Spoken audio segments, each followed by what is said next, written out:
Pro Tem Jerry Purpershaw by Representative Bethany Lucio III, proclamation U.S. flag in memory of the deceased father Gerald Robert Purpershaw, who passed away December 31st, 2001. We want to welcome both Representative Lucio and Senator Lucio. I'm often referred to the representative and the senators in differing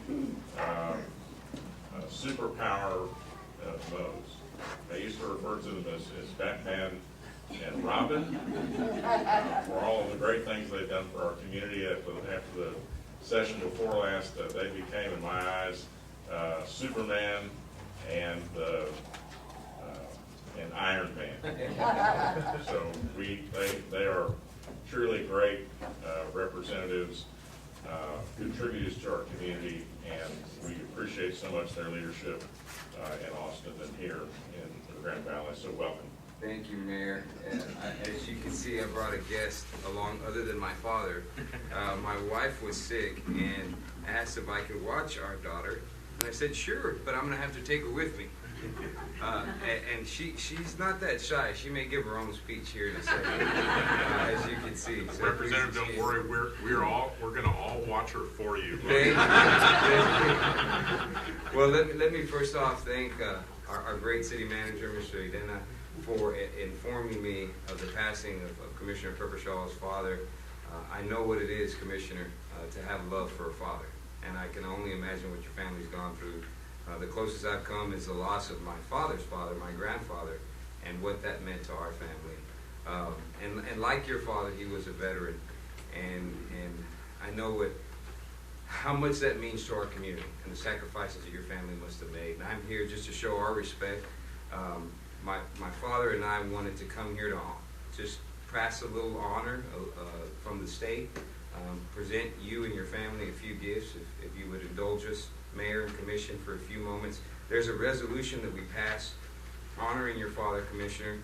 I'll try to read through it quickly because I think it does pay great tribute to the life that he had. It's the State of Texas resolution, whereas a full productive life drew to a close with the passing of Gerald Robert Peppershaw Sr.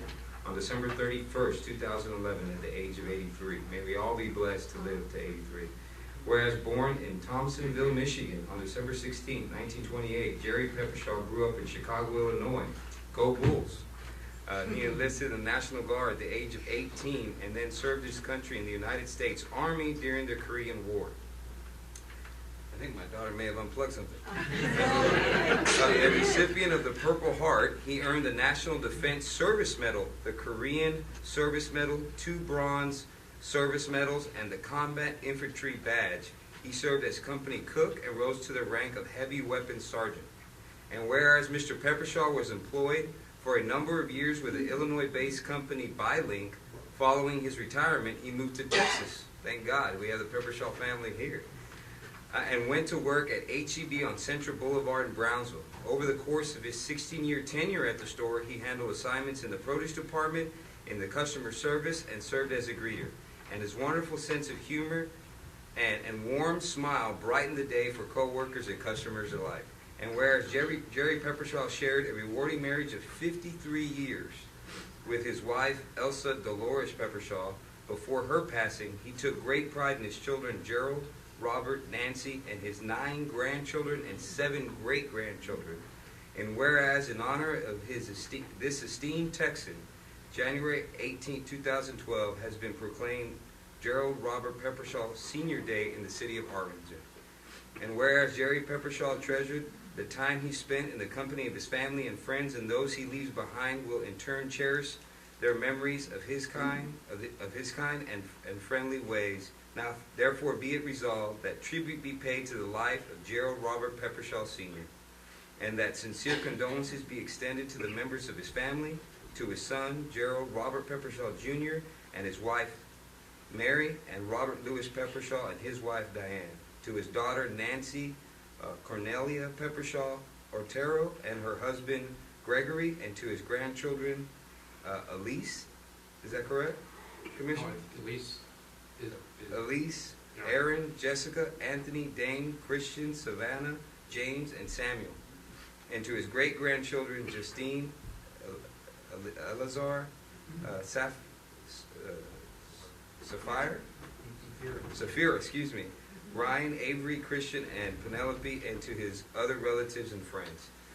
Commissioner, I just want to say, on behalf of the Lucio family, my dad also brought some goodies, and I'd like to ask him to join me at this time. That's as best behaved as my daughter's ever been. I'm amazed. It took the city of Harlingen Commission to make sure she followed the straight and narrow, but I'd like, we did frame a copy of the resolution for you to share with your family. Please, I'd love to. And have my dad present a flag of his own and say a few words of his own dad, if he could. Thank you very much. Mayor, Commissioners, ladies and gentlemen, I'm very pleased to join with my son and the people of this wonderful community, the All-American city of Harlingen, to pay tribute and honor to a great American, as a member of the greatest generation that this country has ever known.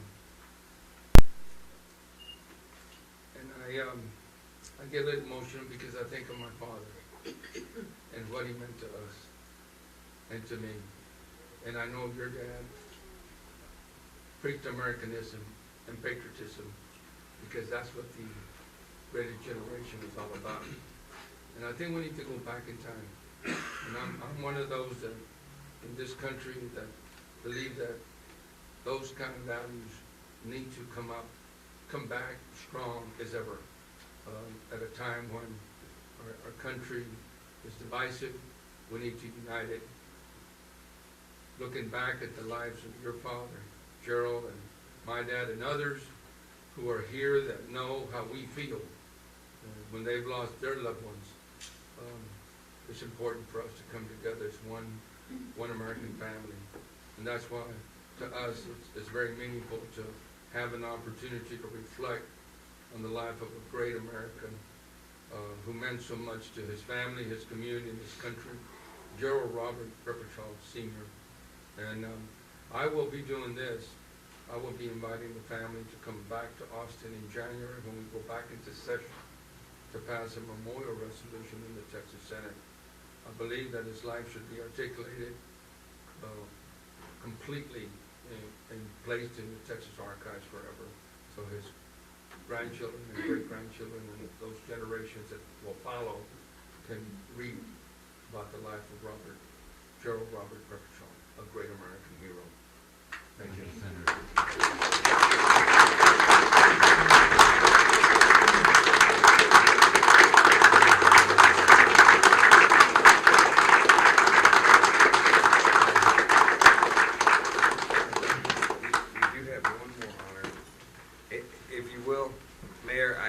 So I don't forget, Senator Hutchinson's office could not be here, but asked me to present the United States flag on behalf of her office. And there's a certificate that goes with this flag. And Julian Sanchez with her office sends his deepest condolences. He's going on to serve in the Rio Grande Valley Partnership position and is making preparations for that, but from our senator, from a United States senator, also honoring the life of a veteran and for all the service that he did for our country and for your family sacrifices. They send you well wishes as well. So thank you so much. I appreciate it. Here's the United States flag certificate that goes from Senator Hutchinson's office. Thank you again.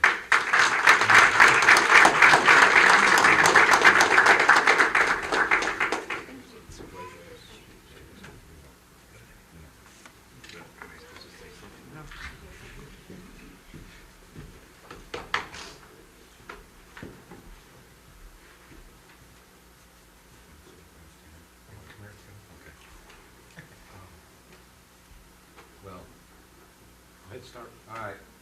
I know, and I know my brother's a city commissioner, but I've done a lot of public speaking myself, so, and presentations, so, but I tell you one thing, you know, it's so funny how families are entwined and intercord, and it's so funny that, my wife's family grows up next door to Lucio's and knows them, and we just knew each other, and I played with Bob Lucio, Senator Lucio's brothers, golf and known Senator Lucio for a long time. And my mother was a big supporter of Senator Lucio from day one when we moved here back in the days when he was with the county legislatures and all the other things he'd done. And to have friends present something like this to our family, how do you put a value on something like that? And, yeah, how do you say thank you? I mean, there's nothing I could say that could say thank you from our family. You know, and talking about my dad, you know, and Senator, you hit it. My dad was very patriotic. My dad was the American man. You know, he wasn't raised with a lot of things. I mean, you know, he was a farm boy, and he moved to Chicago and moved next door to my mom. My mom and dad were the boy and girl next door. Bedroom windows were in the gangway. You know, I mean, so you hear those kind of things, you know, and those type of things. And, you know, he did what he was supposed to do. What a man, and I said this at the funeral. He did exactly what a man was supposed to do. He gave us good family values. You know, he taught us that you know, family matters, and you know, and friends too. I mean, that's one thing he always taught us about friendships. You know, be ready to give the shirt off your back to help your neighbor. Just like Senator Lucio does all the time, both of them. And so does the Representative Lucio. He does that too. And that's one thing, you know, that's important. And you can always count on good people to help good people. And that's what's important in life. And, you know, my dad went on and got married and raised 3 kids. And we grew up with tangible things. Love, honor, friendships, and that's what's important in life, and that's what he taught us. And I can just tell you that I know a lot of y'all believe in these type of things, and you're right, Senator. It's back to basics, back to that stuff, and you just hit the nail right on the head with that, and I appreciate that kind of comment. Thank you.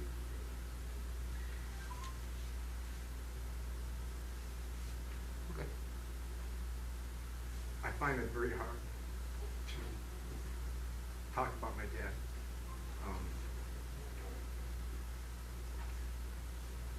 But what can I say? I mean, when you're the eldest one in the family, and you're always the one that gets heartaches all the time, you know that. But we never stopped a day when he would either apologize for me for something he said, or I apologized to him for something I said, especially when I got older. And one of the things my dad would say is that you never end the day mad at all. My dad had very high principles, which he taught me. And I remember when I took my oath of office, and he was here, and he wasn't saying too many words how proud he was of what I was doing, because back then fathers really didn't do that kind of thing. But as he got a little bit older, and I was doing more things, you know, you heard about him, then he would start opening up more. But I'll tell you one of the stories. When I was born, my dad was in Korea. He was in Korea in early '52. I was born in January '53. And I told this at the funeral home, so I don't know how many people were there, but the nurse that came into my mother's room took care of my grandmother, my father's mother. And when she walked into the room, she said, well, there can't be that many prepper shawls, so you gotta be related, you know. So, and the thing was is that she asked my mother, she said, well, why don't we call your husband? And my mother started laughing. She said, well, he's in Korea on the front line, how are you gonna get a hold of him? And she turned around, she said, oh no, we can do that. So they made the phone call, and it was amazing because the way my dad told it to me, the phone call went from Chicago to Denver, California, California to Hawaii, Hawaii to Japan, and Japan to Korea. It took like 2.5 hours to make the connection. So they finally, the colonel at headquarters called him down, and kind of looked at my dad, you know, and my dad said this, he looked at me, he said, you know what, you have a phone call. And the colonel looked like he was kind of upset because my dad got a phone call. And so after the phone call, after they told him everything, you know, my dad started crying a little bit because he wasn't there when I was born. And then the colonel got on him because my dad was leaving, going back to the front lines, and he said, the Sergeant Purcell, I haven't given you permission for leave, so he walked back inside. And the colonel said, I went through the Second World War, all of it, from Africa to Europe. And he said, now I'm in Korea. He says, very seldom I ever get any letters. I said, let alone a phone call. So, but you get the phone call, you know, and, of course, the colonel made it into a joke. And then the Red Cross came in and gave my dad a little Bible. And they wrote all the, vital statistics, weight and height and all that kind of stuff. And it was at that time that my dad was on the phone, that's when I got my name, Gerald Robert Purcell, Jr. And I'll tell you this, I'll never take the junior off. But he held on to that Bible throughout, getting back to the colonel, he pulled out a case and he says, bunk, and they celebrated it in the airport before he went back to the front line. But he held on to that Bible, and when I got married at 25, he gave me the Bible, and he said, I want you to have this. And to me, that was like the best gift I got when I got married. But that was my dad, and that's how he did things. And of course I'll miss him. All the hunting excursions that we used to go on, it was like Indiana Jones and looking for the lost temple or something. That's what it turned out. All the time, right? So it was always, so those are all the good times we used to have. And I think that's really important, is to remember that, and remember the person for what he stands for.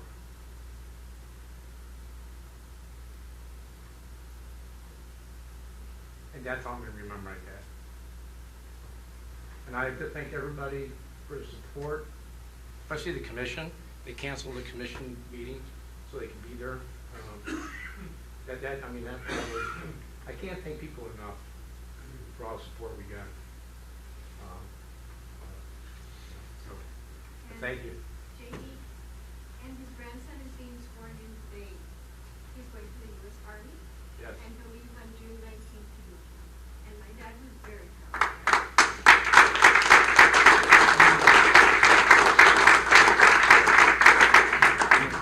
I've actually had my grandfather fought in World War I. I actually have a picture of him taken with his passport. Somebody got a picture. And I had 3 or 4 uncles who fought in World War II. My dad fought in Korea. I've had cousins fighting in Vietnam. Another guy that used to be related to us fought in the first Gulf War. So we've had relatives fighting in every war since the first. So that's a legacy that we as a family should be very proud of. Because a lot of sacrifices go with being in the military. It's not just risking your life. I'm almost positive my dad didn't get 2 Bronze Stars sitting there. But it's also the sacrifices that everybody in the military make because they're not with their family. So this day, I would like to actually, it's not just for my dad, but it's everybody that's been in the military, whether it's past, present, or even in the future. This is for everybody. So thank you all. We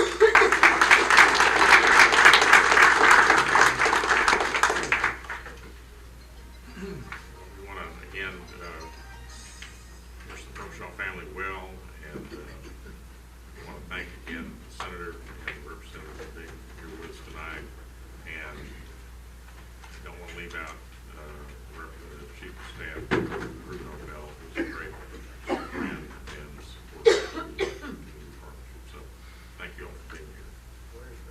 And you can leave her with us here anytime you want. She's very well behaved, and she's a lot more fun than the rest of the stuff we do. Sometimes we need that one. Just kidding. Item 2 is a proclamation declaring the 16th day of February 2012 as Tip Texas Genealogical Society Day, and I'd like to call Mary Flores and Susan forward.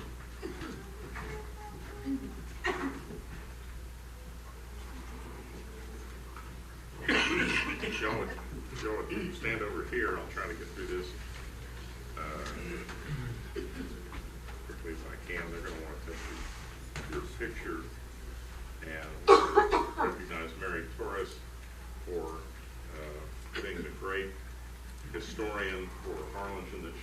think that she and Norm Rosa arm wrestle for the title, and one of these days we're just going to have to declare you all both official historians. But we enjoy reading the articles that both of you submit every week to the Valley Morning Star, and we read the slice of history, and you're to be commended for keeping our history for us. Thank you.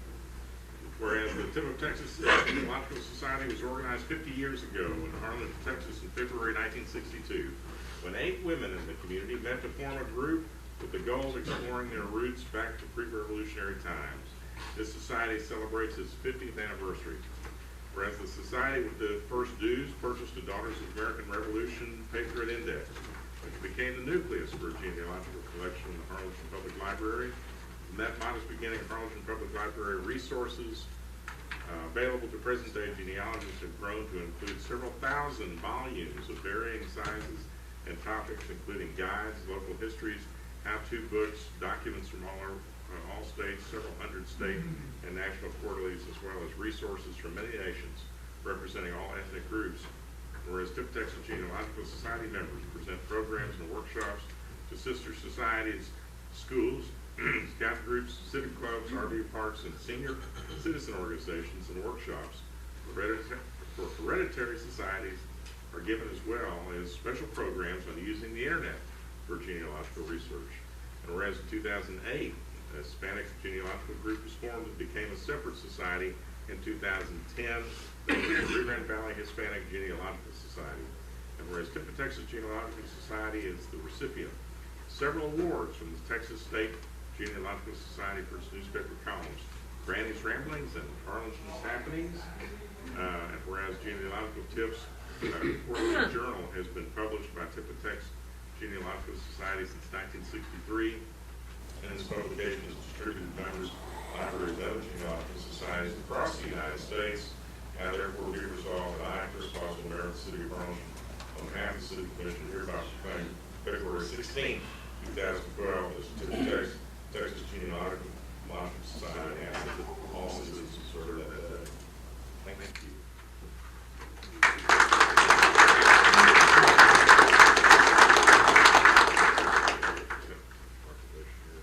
And just thank you. It's always amazing to me all of the different groups in this community that work to make lots of different things happen. And we don't know 95% of the things that are going on in our community, in our own community. I didn't know some of the stuff that I read in that resolution, and so we thank you for the hard work that you'll do. Thank you.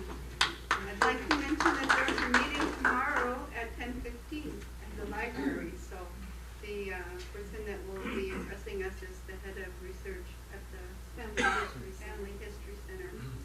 So please come. And one time I went to a seminar on how to use military records, which was up in New York, actually, and using the National Archives. So there's a lot that you can do with all of that information. Thank you so much. All right. Thank you.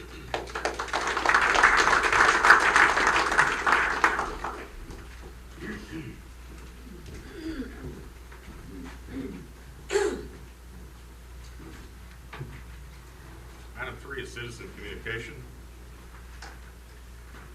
We have Jerry Deal, 902 South Loop 499 introduction.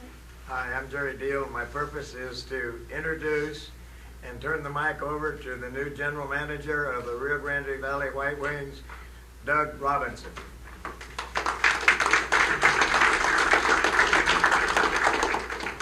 Thank you, Jerry. I know I have 2 minutes, and luckily I was a former sports anchor for an NBC affiliate, so I'm used to being on the clock for when you're talking. But I can also be long-winded, so I'll be keeping my left eye on the clock.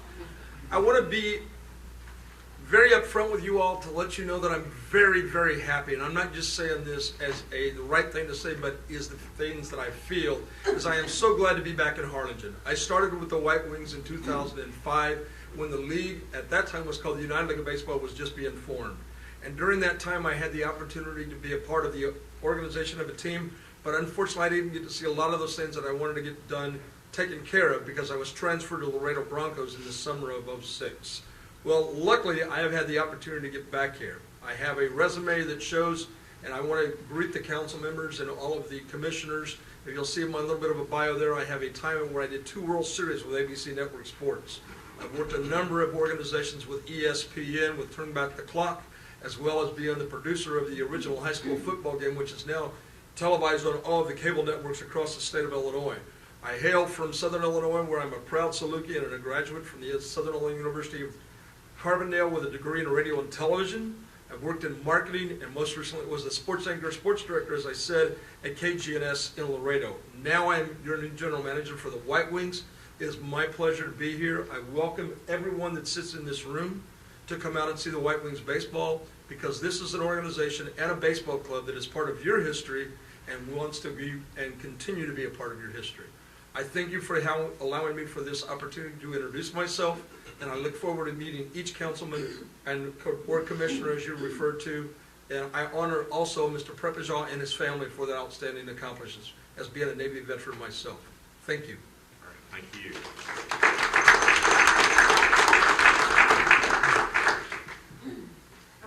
David Garza, from Aviation, he's going to talk in reference to item number 6.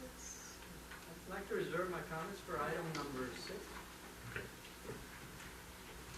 That's it. Item 4 is the approval of the minutes for the special meeting of September 26th and the regular meeting of December 7th. Are there any additions or corrections to the minutes? Hearing none, is there a motion to approve? So moved. Second. Second. All those in favor say aye. Aye. Those opposed, motion carries. The minutes are approved. Item 5 through G. Is there a motion to adopt consent agenda? So moved. Second. All those in favor say aye. Aye. Those opposed, like sign. Motion carries. I'm going to pass item 6 for additional information, to get additional information to the commission.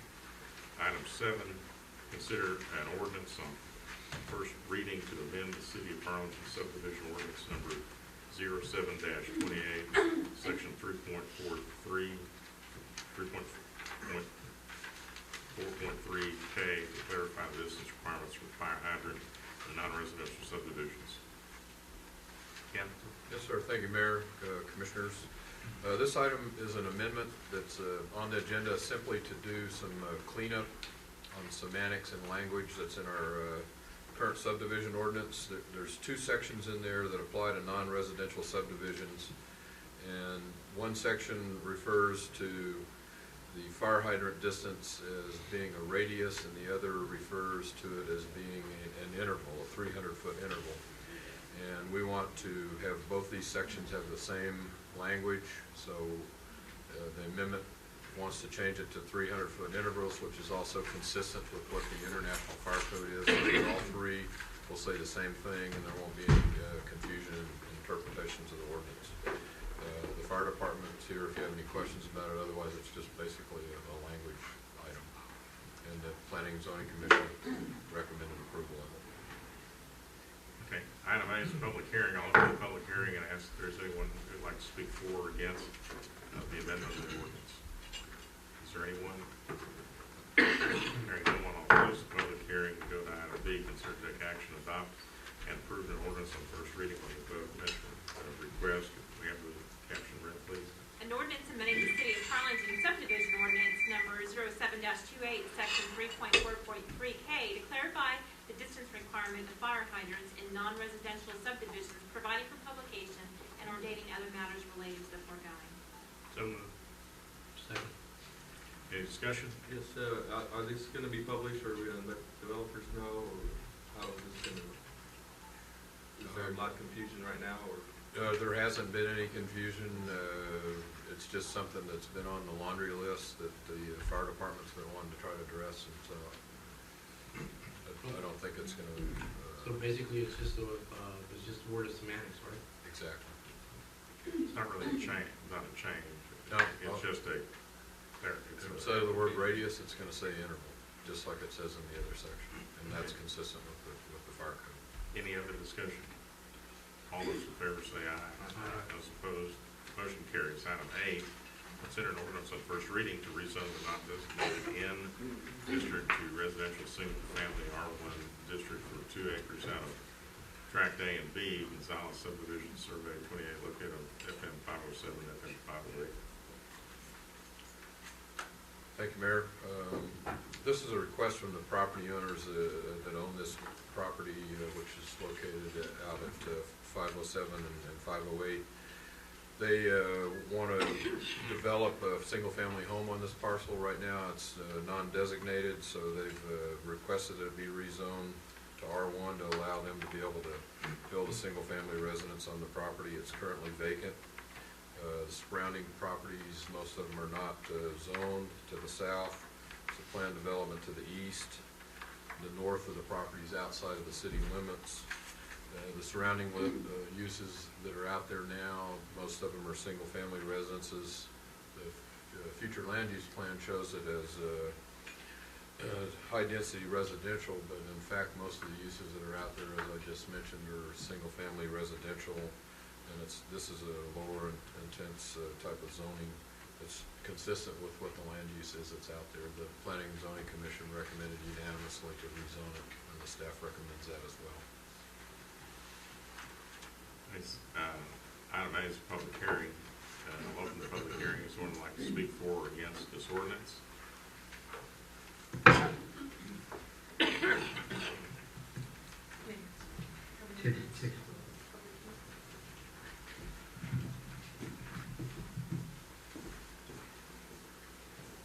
Ken Benton, 402 West Taylor, and Mayor, I'm not speaking for or against, really just to ask a question of the planner.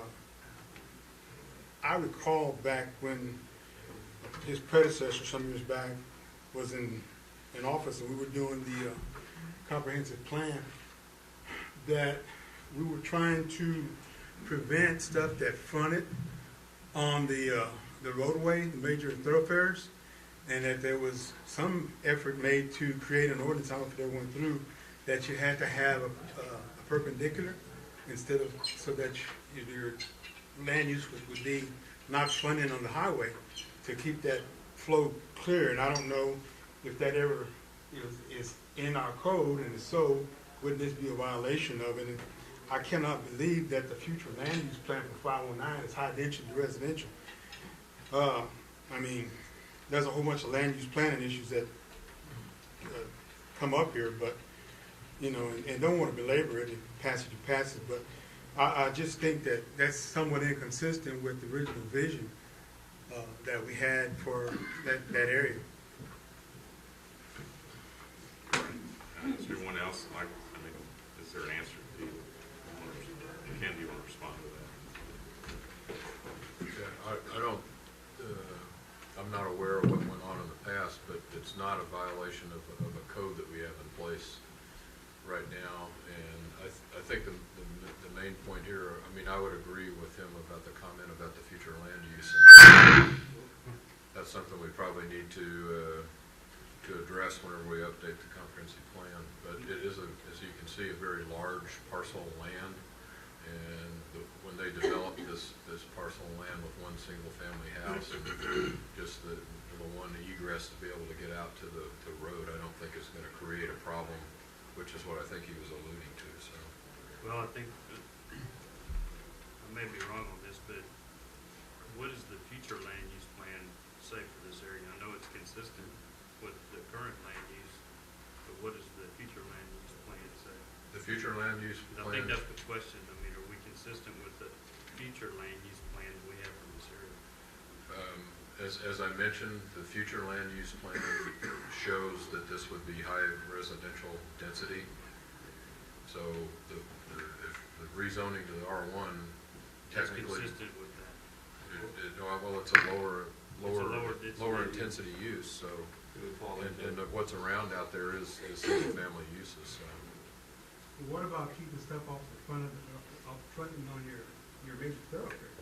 Yeah, I mean, I understand, that's what I was saying. I think what you're trying to say is that if you're going to construct stuff that's out on the 508, it's going to be impact traffic hazard wise or something like that. Is that what you're trying to say? Right, and then I said, I know we did pass an ordinance in place that you had to do a perpendicular to develop that, so that you're so that if they want to, I mean, look, I'm sorry, but if you let people develop along the frontier, when you got all this back here that you got no access to, and no railway planning, and no master plan, because it's ad hoc, one-offs, you know, and that's the last thing we need. So if you're gonna allow this, then, you know, and I'm sure they're not developers or one, and I understand that, but having a perpendicular and having front on the perpendicular and keeping the flow along the roadway would be the proper land use decision, not to allow them to make a one-off, which, you know, because once you do it once, you just impacted everything negative.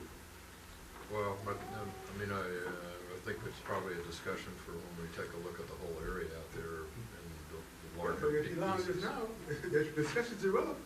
Well, the case is there's no policy in place. I mean, Correct. TxDOT may have well, they're gonna have to comply with whatever TxDOT's requirements are. access management policy that TxDOT has, because that's similar to what Ken is mentioning, all different driveways along the Iowa line. So they would have to follow the TxDOT, but we don't have a current policy. Maybe we just need to look at that in our new comprehensive plan that we need to be looking at also, future land use. Is there any more discussion? Well, I think one of the problems that would probably address Benton's issues is that we need to look at the zoning instead of zoning it by case, zone it to where it'll develop commercially on the frontage and high density or low density residential behind it. Yeah, well, I think that makes sense. I mean, I've always been perplexed by this whole non-designated thing, because when you bring something into the city, I think you should pre-zone it. And the kind of thing Mr. Benton's talking about should be done at that time. And we sort of inherited this problem, and you're quite correct. We need to. Well, I think that's the key, is that we need to start zoning, mass zoning, so that we don't have to spot them on a case-by-case basis. And these people are ready to build a home now. I don't want to stop them. I mean, they've bought the land, they've got plans and pretty much. Yeah, I understand that, but I think in the future, if we want to eliminate non-conforming uses, then we gotta have some proactive.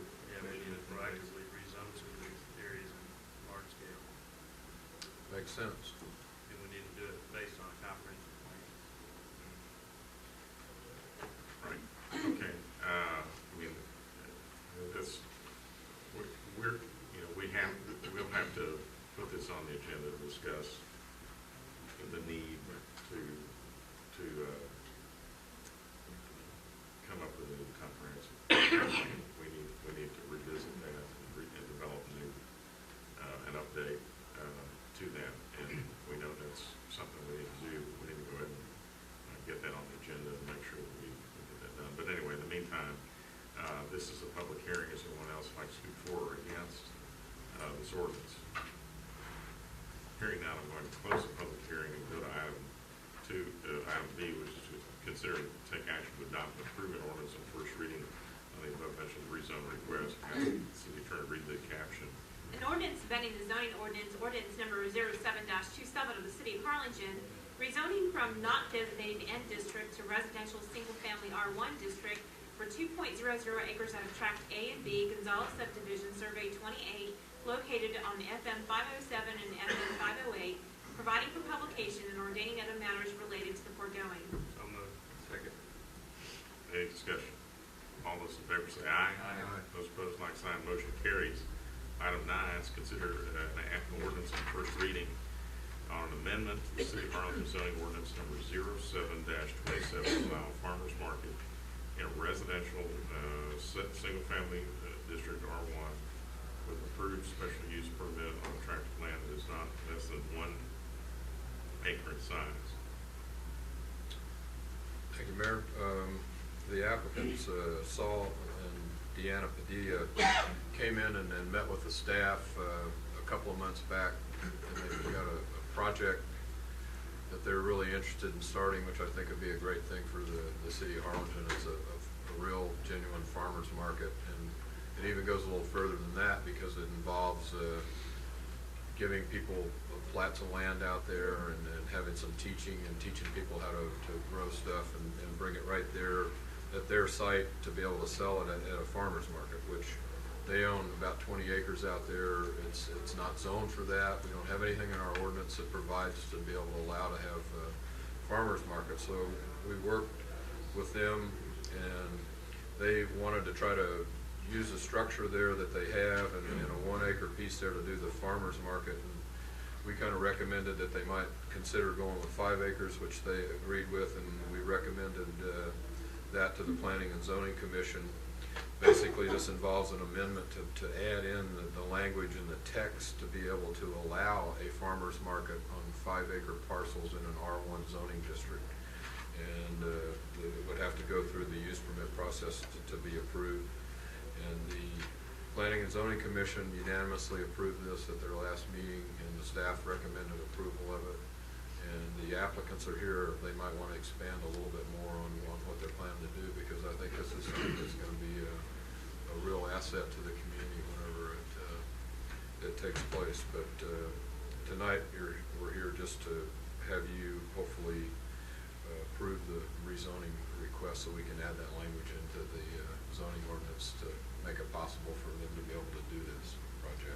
I have a question on the agenda item, the language. It says not less than 1 acre.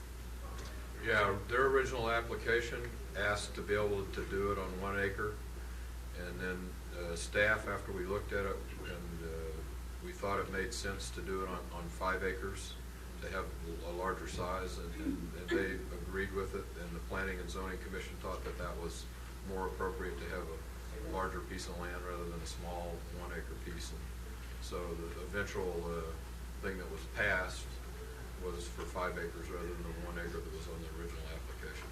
If we're showing 1 acre on here, does the ordinance reflect 1 or 5?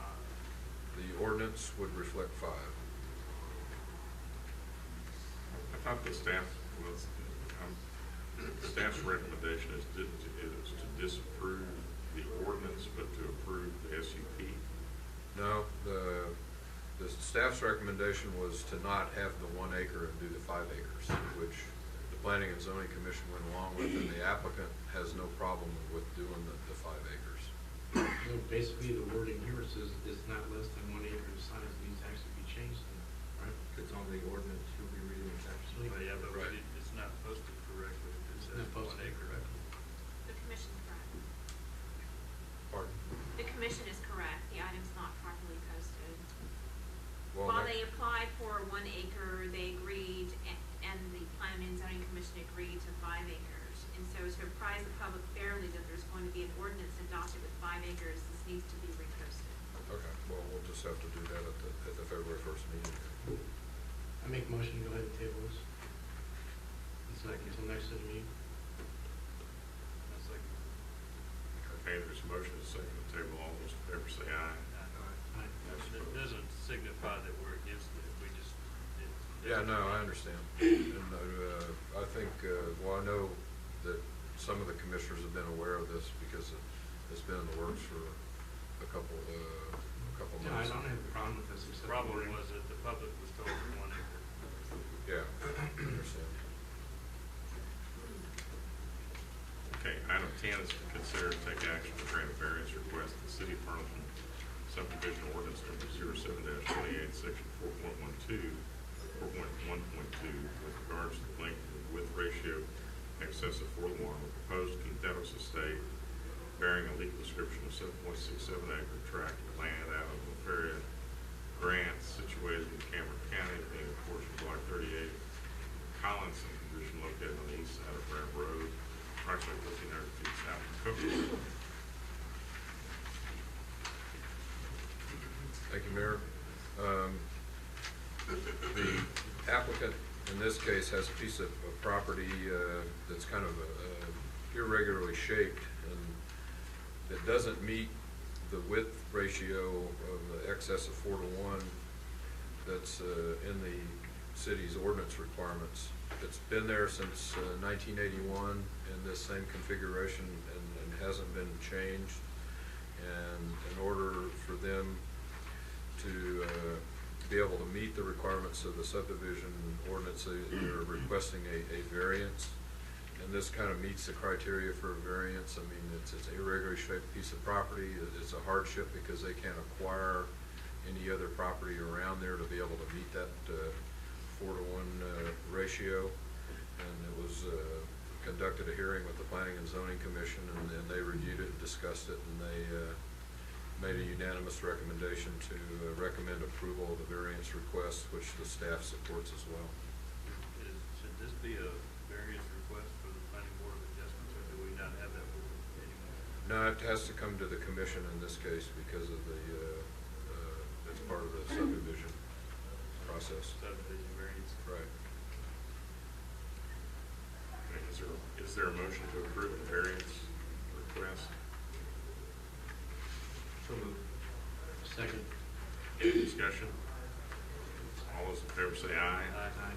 Those opposed, motion carries. Item 11, consider to take action to grant a variance request to the City of Harlingen subdivision ordinance number 07-28, section 4.1.3I, with regards to the minimum number of access points in the proposed Park Meadows subdivision phase 6, bearing a legal description of 7.74 acre tract of land out of and part of Block 27, Petersburg Syndicate subdivision, located on Chester Park Road, north of Expressway 83. Thank you, Mayor.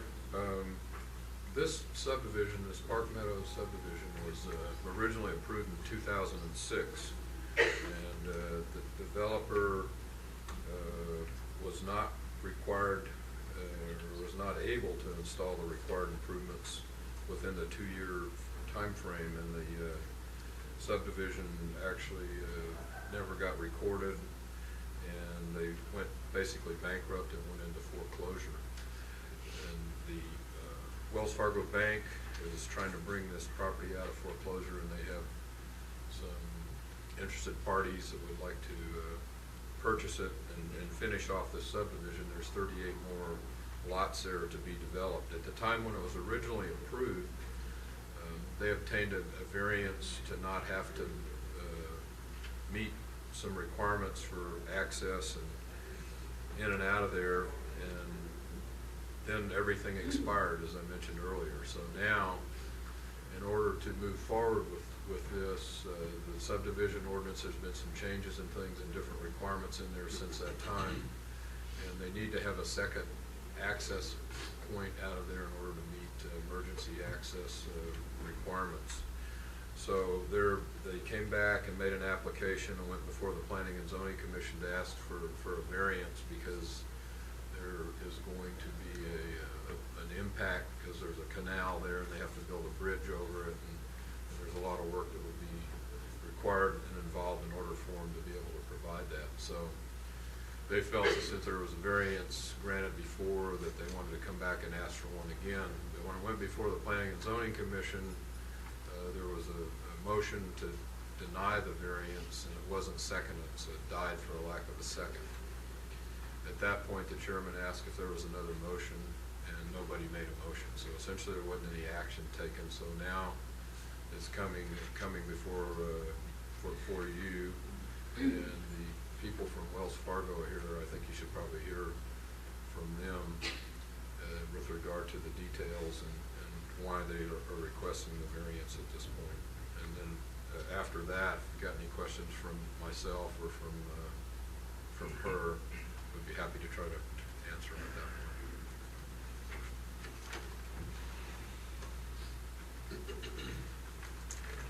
point. Mayor, Commission members, I'm Christy Sutterfield. I represent Wells Fargo Bank, and I come before you tonight to ask that you grant us a variance for Park Meadows Phase 6. I do want to tell you just a little bit about what we're trying to do. Of course, we're really excited about the fact that we have a contract with the Texas State Affordable Housing Corporation, and they have a local builder here in the Valley, South Texas Affordable Homes, and they are going to offer down payment assistance. We feel like that the houses will be delivered between the $100,000 to $150,000 price mark. It's really kind of an exciting program. It's a federally mandated program, and it concentrates on folks who are at the 80% of the people are below the median income level in the area. So they actually can own their own home with a $2,500 investment. I know that this goes against your subdivision ordinance that was adopted in 2004. This was always a part of the master plan, although it was not filed as a master plan. One of the things that one of the commissioners on planning and zoning brought up last week was that the main entrance really is in phase 5, so phase 6 is a little closer to the entrance and exit than 1, 2, 3, and 4. I do want to tell you that it's been a pleasure to work with all the department heads, and I've been working with Alan Moore of the Drainage District 5, and we're going to do everything. When we took over the property, when I took the property on, Landmark Valley Homes, as you know, went bankrupt, and they hadn't done a lot of the improvements, so we literally spent tens of thousands of dollars to get the property up.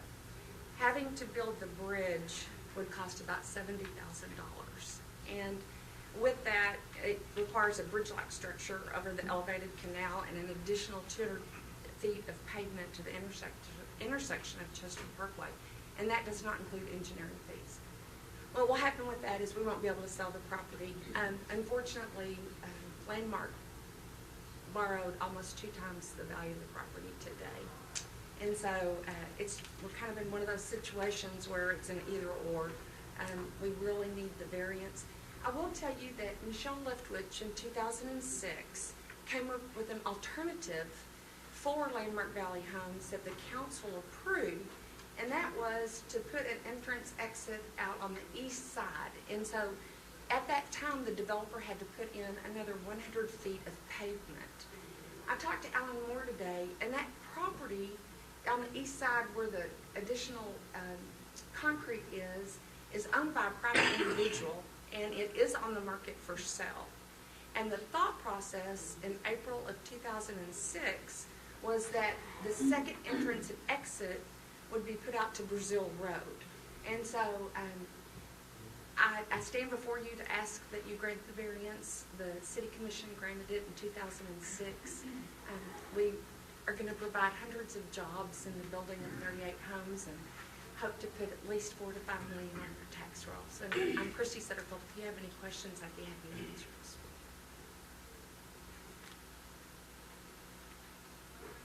All right. Does anybody have any questions for the applicant? Thank you. I'd like to bring the fire marshal up here.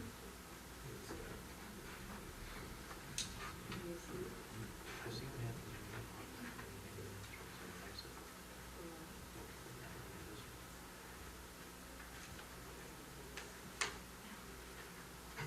What do you think? In my review, I did indicate that as per City of Harlingen Subdivision Ordinance Section 4.1.3, minimum of 2 access points are required in any subdivision with 75 or more lots. This would be the case here. As such, I do view this as, if the variance would be granted, it would create a fire and life safety hazard. See, my main concern is this. I saw what happened at the Lone Park on I Street, where the fire department had to knock down the fence just to get in, and 4 people died. And my main concern is the safety of the people that live in there. So, is there any other way is there any other spot where they can put another entrance? I was talking to Mr. Moore today, and on phases, do we have another picture where we can show the other 5 phases? Kim, what? Do you know? Okay. We were looking at another, the Drainage District owns the property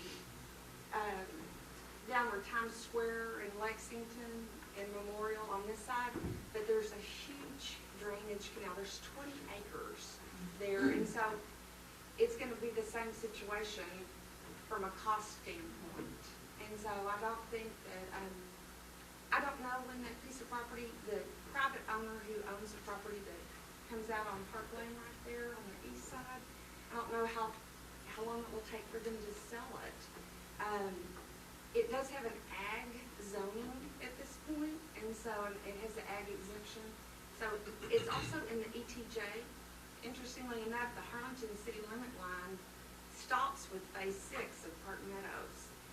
One thing I would bring to your attention, Commissioner, is that if you look at Park Lane East, we actually have two entrances. It's like a horseshoe. So if there was an issue, and I really understand where the fire department is coming from, there are two ways in and out of that street, on the back side and then on the front side too.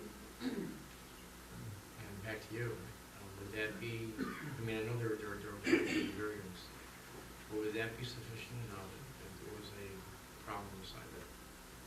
We're looking at access into the subdivision itself, not just phase 6. That's where we have our issues at this point. You can see up on the top right-hand corner where that allowance was made in the past to add in the extra concrete, with the intent that in the future that road would eventually go over to Brazil. They don't currently own that property at this time, as of my last understanding. So at this time, there is only one way in and out of that entire subdivision, with nearly 200 lots or thereabouts. All of those homes, we only have one way in and one way out. If there was an incident at that entrance, all of those residents would, in theory, be trapped there. If we needed to evacuate that subdivision for any reason, that would present a problem as well. Keep in mind, please, as well, that there have been changes since this last time. Bass Pro Shop has recently been built. Chester Park Road now goes all the way to Wilson and services the schools up there. So there is increased traffic in that area. Has there been any problem to date with that subdivision? Looks like it's pretty much full there. Is there a problem now? As far as what, Commissioner? Access? Emergency access? The streets are wide enough. We're just looking at worst case scenarios. Has anything happened today? There have been some structure fires in there. Most Were you able to recently, get in and out? I'm sorry? Were you able to get in and out? Yes, sir. But again, Okay. So when are you gonna start phase 6? Immediately. I have to have a recorded plat for the state, the Texas State Affordable Housing Corporation, to sign the contract, and then they close within 60 days. So what's the time frame for phase 6? I mean, what I'm saying is that, Immediately. I mean, they would get. and then you would have another entrance and exit there, so to speak, right? Well, the street is kind of like a horseshoe, so there are two ways to get into that street where the 38 lots are. We have no ownership interest in the property on the east side. But you understand where I'm coming from? Yes, sir, I do. I sincerely do. Yes, I just wanted to mention that the street and the sewer and water lines, everything's already in place. They're just trying to get final flat approval. All the lots have been staked out, were previously staked out, the water meter connections are in place, fire hydrants, everything's in place. We're just trying to get final flat. Also, Commissioner, if I could add, and Mayor, Ms. Lethwich did a lot of research when this variance came up in 2006, and she found only two subdivisions, Park Meadows and River Oaks, that would have this issue with ingress egress since the new subdivision ordinance. I don't have any problem approving the variance, but I would like to see something in the future where you guys can work on something else where you can have the second entrance. I'd like to make a motion to approve the variance, please. Any other discussion? All those in favor say aye. Aye. Those opposed, like sign, motion carries. Thank you. Item 12, consider to accept or reject bids for contract for phase 4 of the Northwest Area Drainage Improvement Project under bid number 2012-02. Good evening, Mayor and Commission. The City of Harlingen is a recipient of disaster funds from the Hurricane Dolly 2008. We had allocated funding to the Northwest Area Drainage. We went out for bids. Of the 40 companies that we notified, 19 companies and 3 plan rooms picked up plans, and we did have 9 that submitted bids. Of the 9 that submitted, the lowest bidder was not a responsible bid, as detailed in the executive summary as to why it wasn't deemed responsible. Therefore, staff is recommending award to the second lowest bidder, which is actually the only responsible bidder, to FJW Construction in the amount of $480,812. Make a motion to go ahead and approve. Second. Staff's recommendation to award award the bid to JW Construction in the amount of $480,812. Any discussion? Have we, the background check on this group, have they worked with us before? We haven't worked with them before, but before we can recommend award, we have to make sure that they're not barred, suspended. We check IRS, make sure everything's current in there. Did they have current projects going on? Not to my knowledge. And then enough crews to finish, I don't know what the Jefferson thing. Yes, Do they have enough crews? They've checked the references and they all came back positive. Okay, any other discussion? All those in favor say aye. Aye. Any, those opposed, motion carries. All right, thank you, Tammy. Consider and take action to adopt and approve a resolution to support an amendment of disaster funding contract from the Texas General Land Office to allocate unexpended funds to another eligible project. As a result of the amount that we paid for the construction and the finish of Northwest Area Drainage, it is anticipated that we're going to have about $445,000 left over in disaster funds that we would like to allocate to the Buchanan, Hayes, and M Street drainage project. In order to do that, the Texas GLO requires us to have a resolution. Staff is in support of allocating the funding to the Buchanan, Hayes, and M drainage project. Is there a motion to approve the resolution? So moved. Second. Any discussion? All those in favor say aye. Aye. Motion carries. All right, thanks a lot. Good work. Item 14, consider take action to enter into an agreement between the City of Harlingen and Economic Development Corporation to provide the City of Harlingen with funding for legislative consulting services. Mayor, agenda item 14 and 15 go hand in hand. Basically, agenda item number 14, the agenda item that we're on, would provide for an agreement between the City of Harlingen and the EDC 4A Corporation for them to provide funding for the legislative consulting services agreement, which would be coming up next under agenda item 15. This is the similar to the previous agreement that we've had with the EDC board, and would provide for the matching funds for the agreement that comes up under 15. Certainly would entertain any questions if the board had any.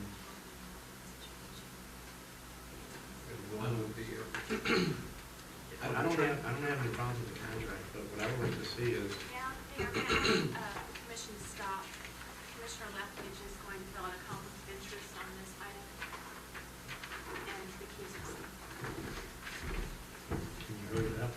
Hurry it up.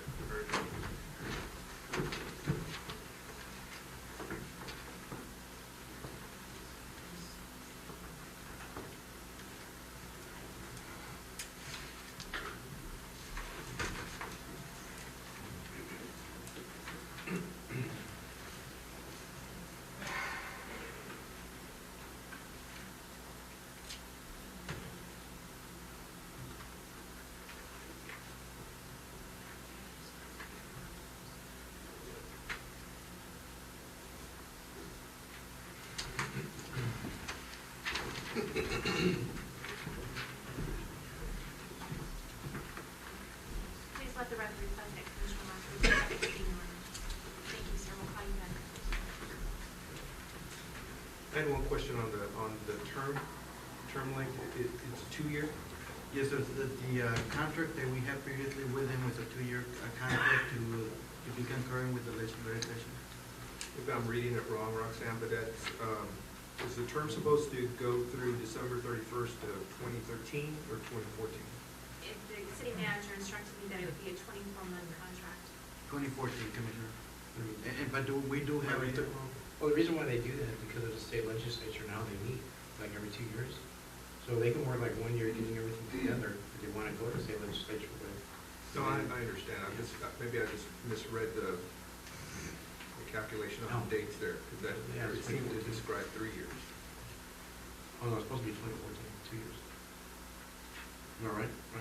No, I think Commissioner Which, Castillo is correct. You are correct, that's right. It should say December 31st, 2013. Correct. I'll make that You're correct. correction. You're correct. In another portion of the agreement, it does say 2013. The intent is for it to be a 2-year term.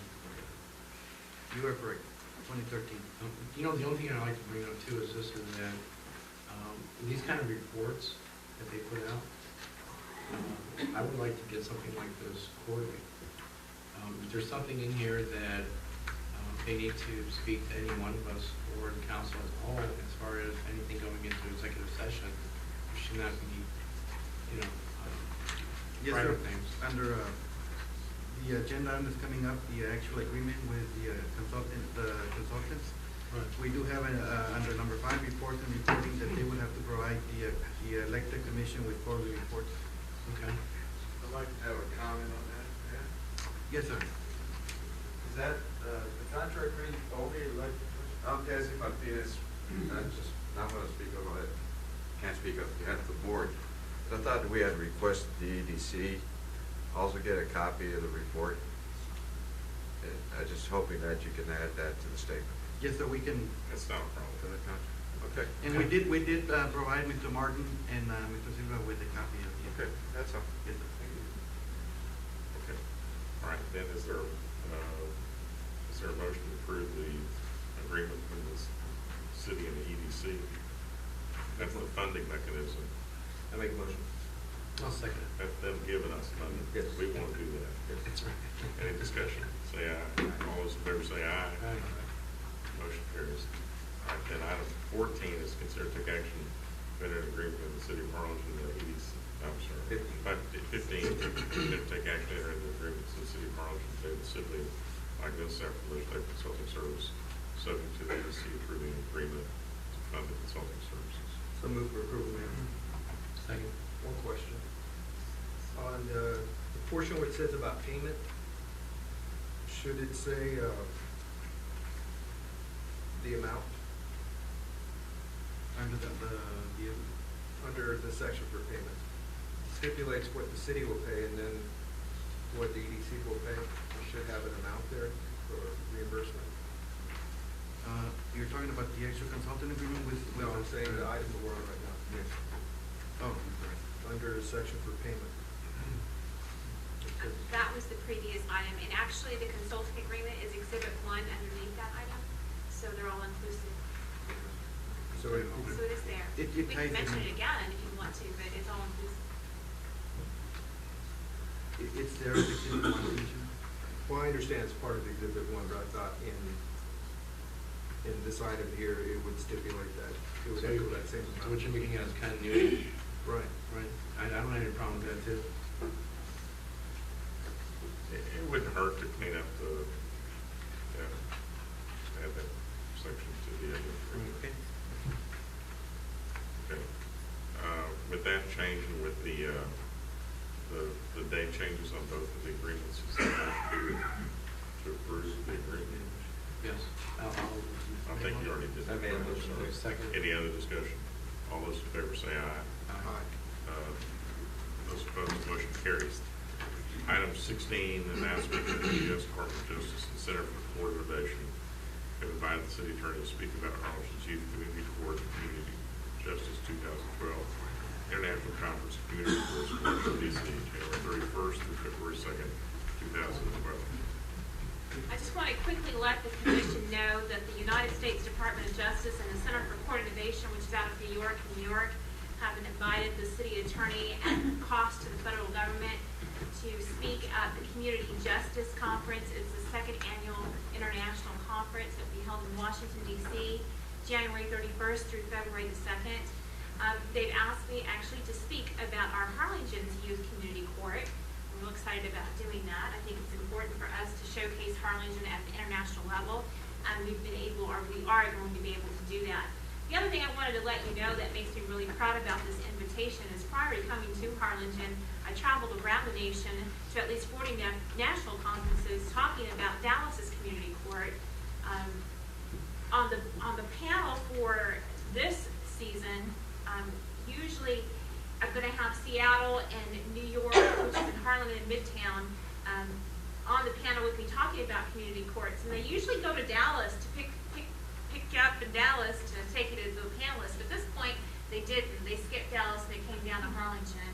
And so those are the three panelists that will be talking about exciting because Dallas, New York, and Seattle are the top 3 community courts in the country. And the fact that they're coming to Harlingen and skipping Dallas, I think says a lot.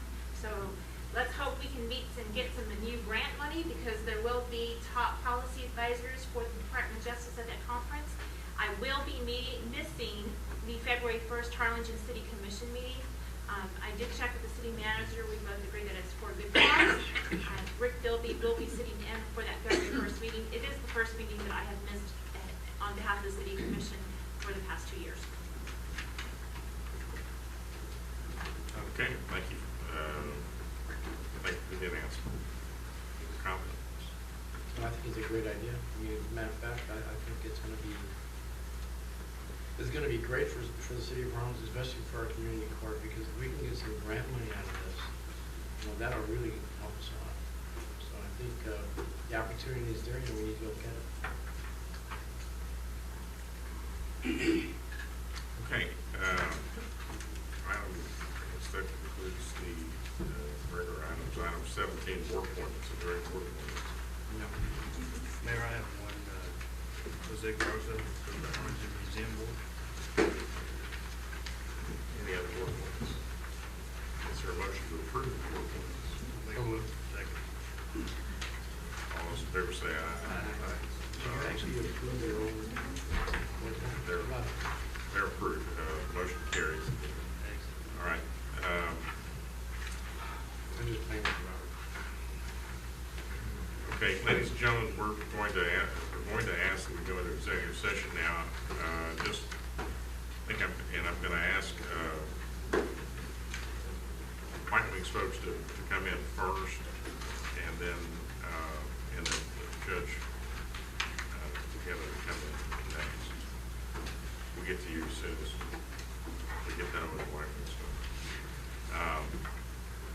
All right, so we're going to go into executive session. There'll be no action items after this, so there's nothing will happen after we come out of executive session. I need to read the item.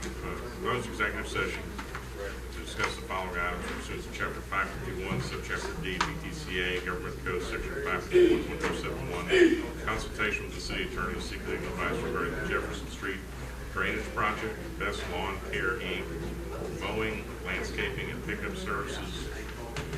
Dan.